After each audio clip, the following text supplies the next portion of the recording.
Hey guys, Justin here, and we're here with Eric, who was playing Token Burn here at the Joplin Super Saturday Series in Vintage Stock. So, Eric, how'd you do here today? I went 2-2, so 2 wins, 2 losses. It was okay. All right, well, let's go ahead and get into one of the trolliest decks I think I've ever seen in my life. It's not that bad. So I ran cards like the Yugioh Trio, which lets you be able to summon three Yugioh tokens to the other side of the field, which can't be tribute summoned or used for anything else. So it clogs up 3 spots. Yeah. Then from there, I would use something like Ground Collapse, which makes it so they can only have 3 field spots open in total. Yeah. So they can't actually summon anything else. And we were talking earlier, and you said Ground Collapse actually came into play for you a lot today. It did. It actually helped me stop their field up a lot, and then with the Yugioh tokens, it made it so they couldn't actually do anything. That's insane. It took them quite a few turns for a workaround, which then let me get out the burns. Yeah. Because I would then play cards like Scapegoat, which is... That's self-explanatory in the most right there. Yeah. You gotta need those goats. Yep, which then let me be able to play stuff like Token Festival, which for every token on the field destroyed, it does 300 points of damage to your opponent's life points. Right, and hold on, that is one of the most beautiful token festivals I've ever seen in my life. I actually got that from 50 Cent in here. Really? That's like beautiful. $1, yeah. It was great. But then to further damage them, if I couldn't get out the Ground Collapse and a Yugioh token, I had Black Garden going. Black Garden is vicious. I don't care who you are. Yeah, so they're getting their own tokens summoned every time they put something out, which clogged the field, and with Token Festival, does more damage, which is great. And then to help get those out faster, I'm running some terraformings. Yeah, it's the self-explanatory terraformings. Yep. Which obviously do that. Then for protection, I got myself some threatening roars. Yeah, and the threatening roar definitely self-explanatory as well. And then from there, I also am running currently 2 Blazing Mirror. Blazing Mirror Force. And you did say earlier that Blazing Mirror Force did hurt you pretty well at some points as well, correct? Yeah, it definitely hurt me. Definitely hurt me at some points, but it definitely came in handy more often than not because it let me be able to win a duel thanks to the fact he wasn't able to hit me at all because of the token wall.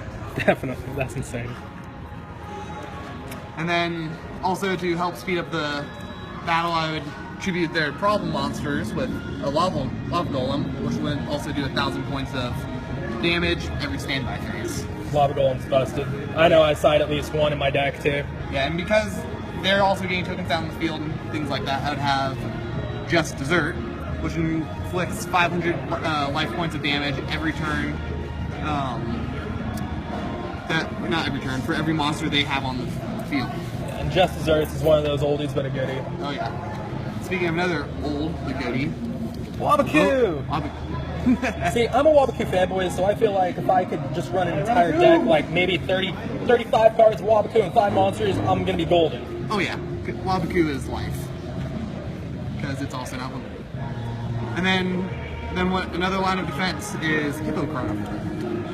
Now, Hippo Carnival, can you briefly explain what Hippo Carnival does for the people that don't know? So what it does is it summons 3 tokens Hippo tokens out onto the field with 0 attack and 0 defense, but they're in defensive position, so it protects you. But what's also great about them is if you have anything else out on the field, they are forced to be attacked during the first turn they're summoned. Yeah. So they act as a great draw away from something you might be wanting to protect. That's insane. Yeah.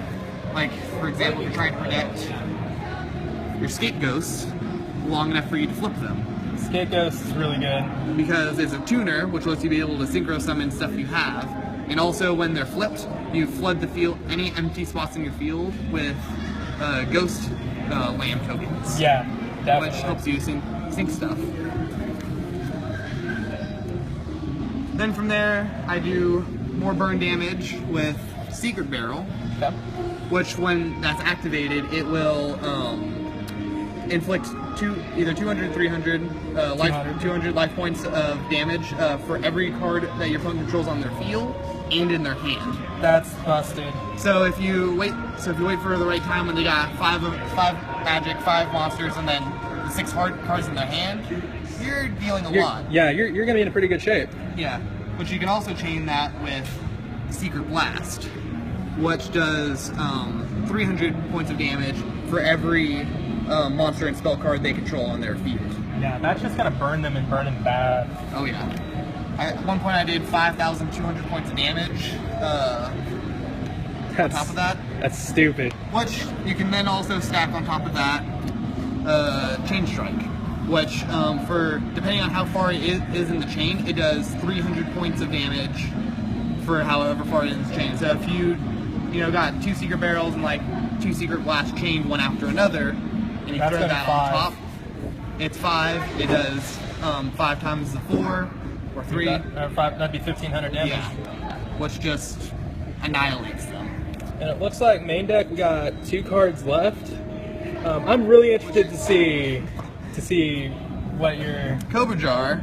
It's kind of there from a little bit vanilla, but it's so it's a flipped card. When you flip it over, it summons a 1,200 attack, 1,200 defense Cobra token, which when it's destroyed also does 500 points of damage. But it's useful because it's a level 3 monster.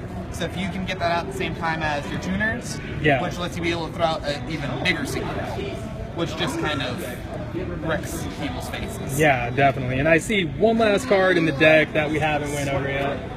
Which I'm pretty sure is Ring of Destruction. Yep. And we really don't need an explanation because everybody and their mother knows what Ring of Destruction does. It's still busted though. Oh yeah. Alright, and what was your extra deck like today? So my extra deck, I pretty much only used 2. My buddy loaned me some just in case I managed to get some of the higher ones out, but I didn't really use them. But the predominant 2 is a Coral Dragon and Magician Android. Alright, I've actually never seen Magical Android before. Magical Android, yeah. So Magical That's awesome. Yeah, Magical Android is great because at the end of every turn, you gain 600 more life points back, which can be really helpful, especially if you had taken a couple hits from like a Blazing Mirror Force, or even Ring of Destruction. It really helps. And Coral Dragon was just a bit more of a beefier synchro I owned myself. Yeah. It has a pretty solid effect, and also the fact it's a tuner itself. Definitely. So if I wanted to throw in some more high-level synchros, I can then start using it in other synchros to just start annihilating. Awesome. Then the rest of the extra deck was purely all just tokens. Alright, man. Well, thanks so much for the profile here. Eric, any shout outs you'd like to make for the on this video? To my old roommate Tyson, who actually helped me put this deck together as a Christmas gift. Alright, perfect. Well, thank you again. This was Justin with Team White Noise signing off.